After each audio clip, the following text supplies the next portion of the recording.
Nikech terms kacha to ji oksom. Nikech terms kacha wacho niya nitie interest rate mar atamalo 8 per year e higa achiel 8%. Koro kwa duoke piny to daily it is 0.02%.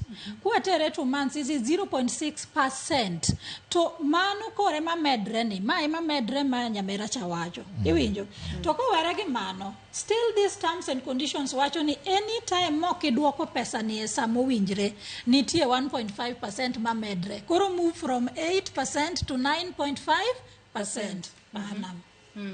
Mano bende gino ma ji onego bed ni ng'eyo kalore ni ng'ato koko duoke to nitiere kako medore. So that mondo koro you understand gimomiyo gini medre to samoro koro the first month no medre matin, the second month koro omedo nikech koro owuok e 8% atamalo 8 cha koro chope atamalo 9.5. Yeah. Anytime you default. There is another limb of Ruth's question.